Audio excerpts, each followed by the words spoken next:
While I was building a crib for my soon-to-be-born son, I overheard my wife talking to her parents. She said, "I don't love him. I never did. He's just a paycheck with hands." Her mom calmly replied, "We'll get custody when he finally breaks." Then my teenage stepdaughter quietly asked, "Can I spit in his food?" I kept drilling, never looked up. This morning, she and her mom showed up crying, asking me to talk. This has easily been the worst week of my life. I'm still trying to process it all, and sorry if this sounds like a rant, but I need to get this out. Using a throwaway account for obvious reasons. Some background. I'm 38M. My wife Megan is 36F. We've been married 10 years. She has a daughter, Skyler, who's 15. I've been raising her since she was 5. We're expecting our first child together, a boy we plan to name Liam, in about 3 weeks. Life seemed perfect.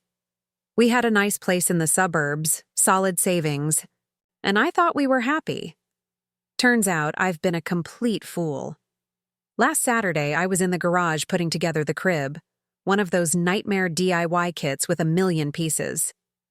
I'd been working on it for hours, completely focused.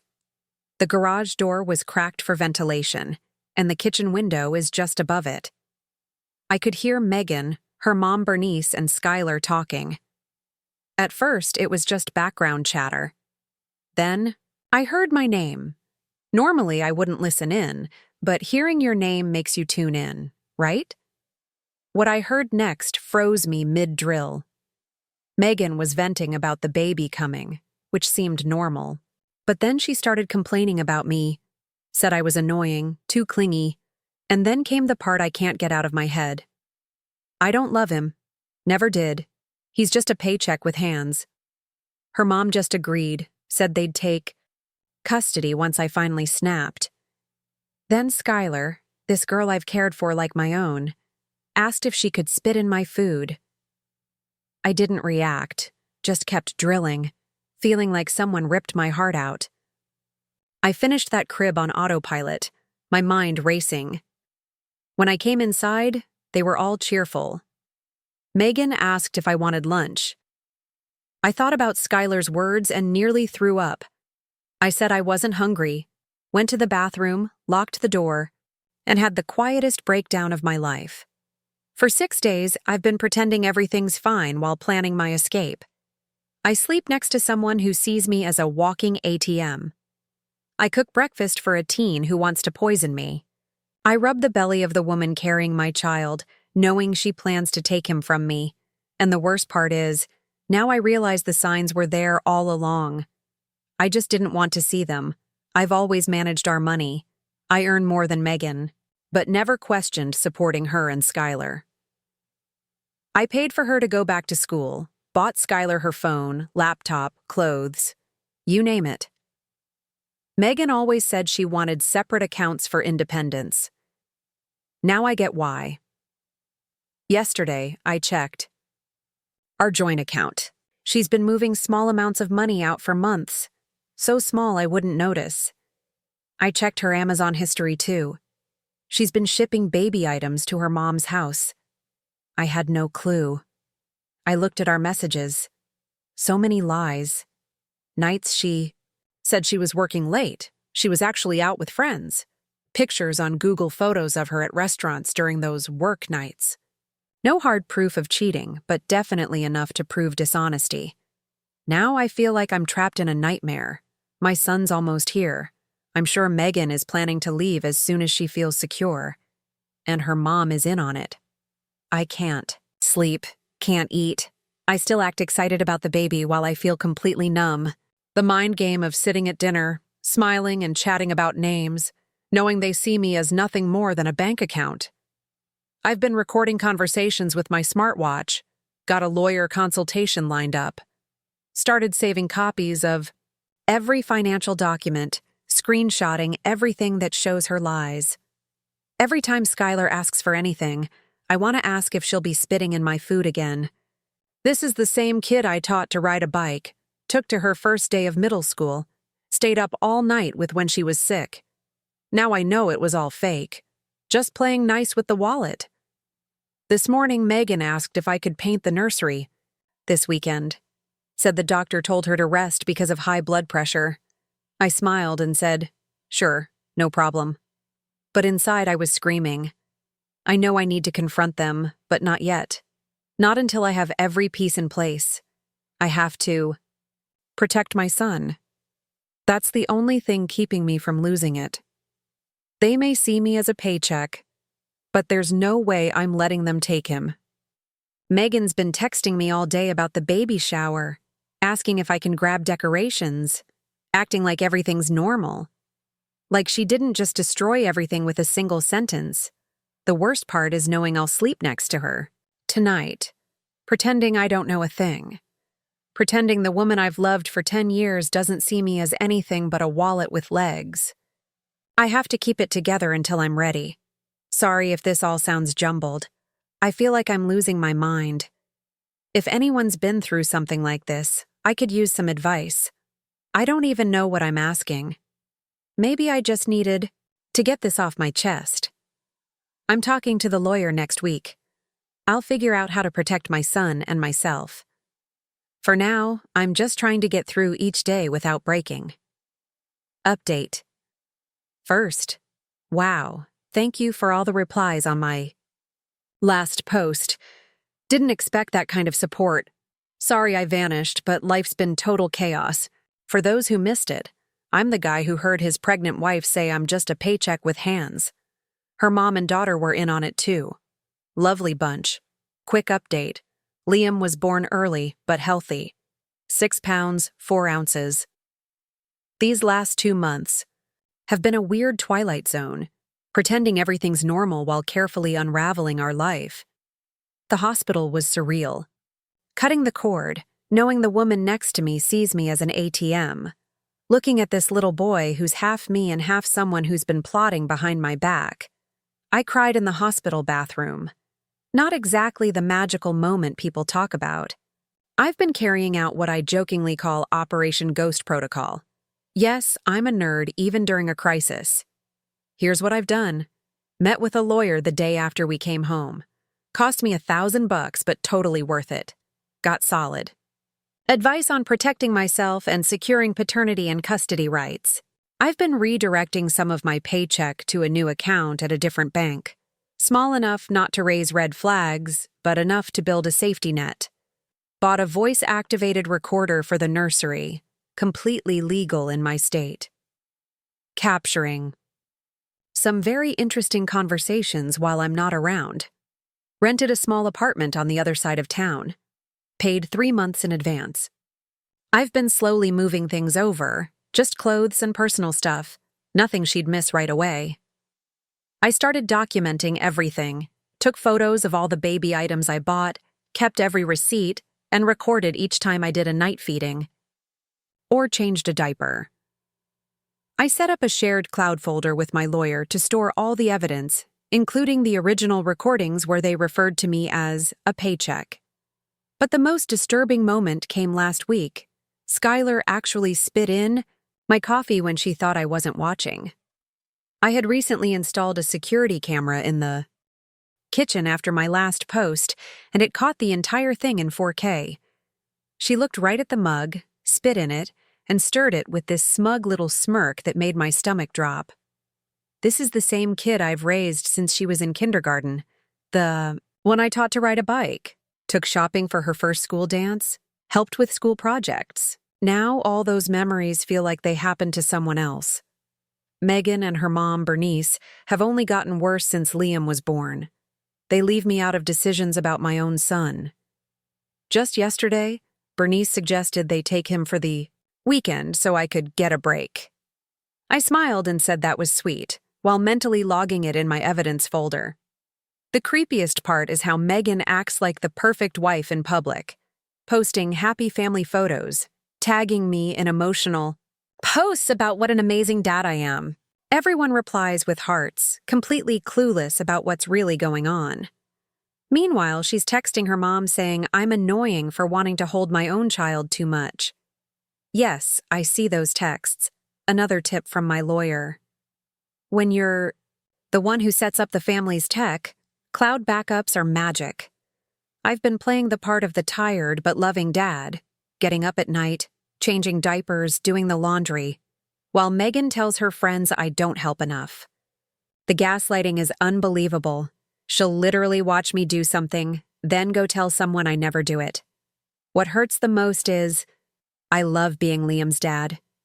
When it's just him and me at 3 a.m., I whisper to him that I'll always be there, that I'll fight for him, that one day he'll know the truth. Then I lay him back in his crib and go crash on the couch because I can't bear to sleep next to Megan anymore.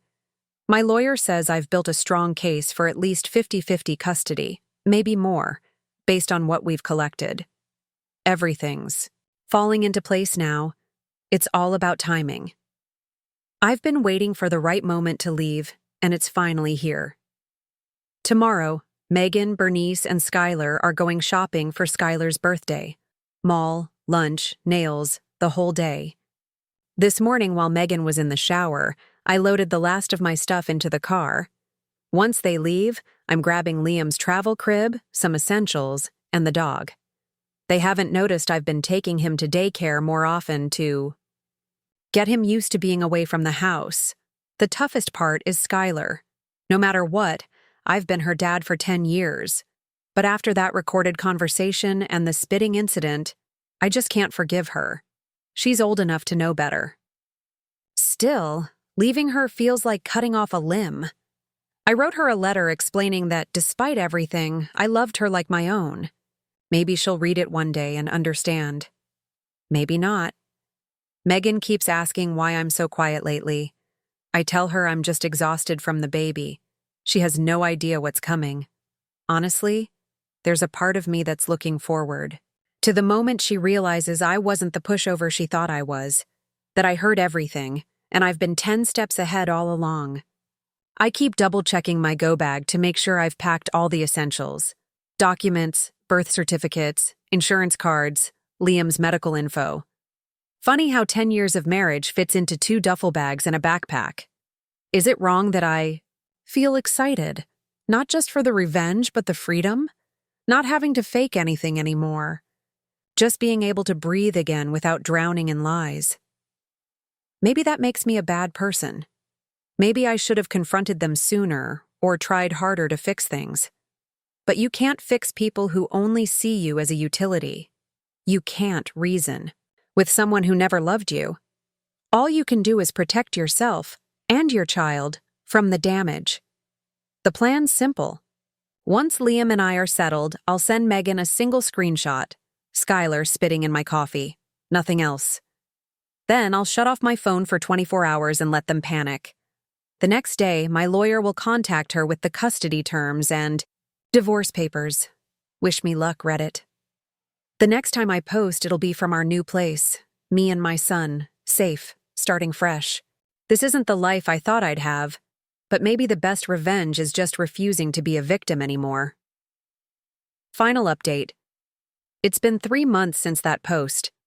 I wasn't planning to come back, but so many of you messaged me that I figured I owed you closure. Plus, writing helps me process the chaos my life became.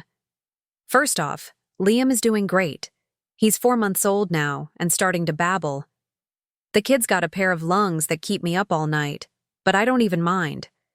Every time he grabs my finger with his tiny hand, it reminds me why everything I went through was worth it. Last update, I had just left as they were heading out for Skyler's birthday shopping spree. I moved into a small apartment with Liam, the dog, and whatever I could fit in my car. It's nothing fancy. 1 bedroom, tiny kitchen, a bathroom the size of a closet, but it's mine. There's no one here calling me a paycheck anymore. I sent the photo of Skyler spitting in my coffee, then turned off my phone. When I turned it back on the next day, 97 missed calls, about 200 texts. I saved screenshots of the early messages in a folder called For When I Need a Laugh. First came confusion. Where are you? Then anger. Answer your damn phone. Then panic. Please just tell us you're okay. Then bargaining. We can work this out. And finally, desperation. Please come home. We need you. The craziest part? Not one of those messages asked about Liam, at least not at first. It took hours before Megan even mentioned our son. Says a lot about her priorities. My lawyer served her the next morning with divorce papers, custody requests, and copies of the recordings and texts between her and Bernice plotting how to handle me after the baby was born. That's when things blew up. Megan and Bernice showed up at my apartment that same afternoon. Still don't know how they found me. Probably tracked my phone. But the look on their faces when I opened the door holding Liam made everything worth it. Megan was a wreck. Mascara smudged, hadn't showered, still wearing yesterday's clothes. Bernice looked like she aged a decade overnight. They begged to come in. I stood there holding Liam, bounced him gently, and said they had 15 minutes. If they raised their voices near the baby, they were out. The conversation was wild. Megan claimed she didn't mean what she said in the recordings. Said she was just stressed, that Bernice pushed her into it, that she truly loved me and couldn't believe I stole our son. All I could think about was the dozen other times she said the same things when she didn't know I was listening. Bernice tried a different angle. Started by saying how disappointed she was in me, then moved to threats. Said no judge would side with a dad who kidnapped his child. When that failed, she offered money. Said she'd help pay rent if I just moved back in. Imagine that. The same woman who called me a walking paycheck now trying to buy me back. I just pulled out my phone, hit play, and let them hear their own words. Megan saying, I'm just a paycheck with hands. Bernice saying they'd win custody when I broke. Skyler asking if she could spit in my food. The conversation from 2 nights after Liam was born when Megan told Bernice I was being too clingy with my baby and they needed to fix it. And then the cherry on top. Video proof of Skyler actually spitting in my coffee. Megan collapsed, crying so hard she could barely breathe. Bernice went silent in that terrifying way older women do when they realize they've lost all control. She asked if she could hold Liam. I said no. That's when the truth finally spilled out. Turns out, without my income, they couldn't pay the mortgage. Megan had maxed out 3 credit cards I didn't even know about. Bernice had expected me to keep supporting them so they could focus on their baby. Realizing I had receipts for every cruel thing they said behind my back and that I'd been planning my exit for months, completely blindsided them. After they left, I didn't feel anything. Not relief, not anger. Just nothing. Like the adrenaline wore off and I had nothing left. The next few weeks were filled with lawyers, custody talks, and figuring out how to be a single dad. The temporary custody gave me 4 days, her 3, every week. Every handoff was painfully awkward. She'd try to argue. I'd ignore her. I'd talk only about Liam's. Schedule, hand over the diaper bag, and leave. A few weeks after I moved out, Skyler texted me. She said she was sorry, that she missed me, asked if we could talk. The hardest thing I've ever done was not replying. This was the kid I tucked in every night for 10 years, who ran to me after nightmares.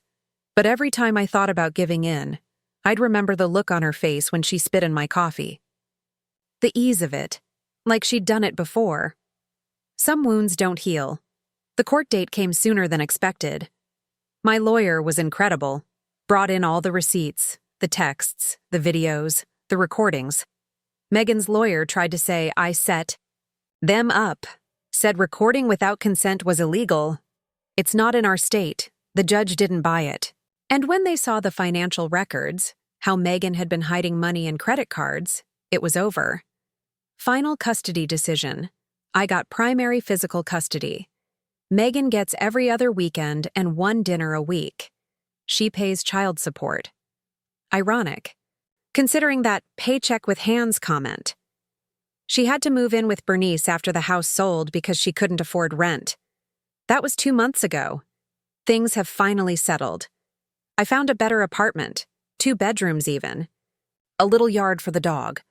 I started therapy. Shout out to BetterHelp. It's been worth every cent. I also joined a single dads group that meets at the park on Saturdays. Turns out, I'm not the only guy whose wife treated him like an ATM. The stories I've heard would blow your mind. Megan's changed too. She's become a more attentive mom, always on time, never misses a visit, texts to check on Liam on her off days. Maybe losing custody was a wake-up call. Or maybe she's playing the long game. Either way, I document everything. Just in case. Bernice still hates me. Sends Liam passive-aggressive gifts with little notes about how he belongs with his mommy. I box them all up. Someday when Liam asks, he'll know what really happened, not the cleaned-up version they'll try to sell him. The weirdest part? Last week at drop-off, Megan asked if we could try again. She said she finally realized what she lost, that she did love me, but didn't know how to show it.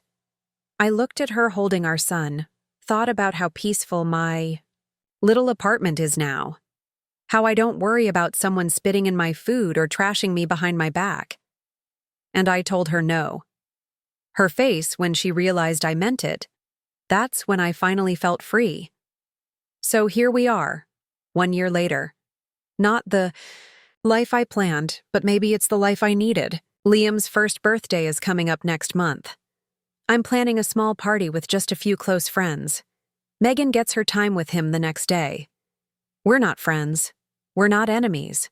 Just two people trying to raise a kid without messing him up too badly. Thanks for all the support, Reddit.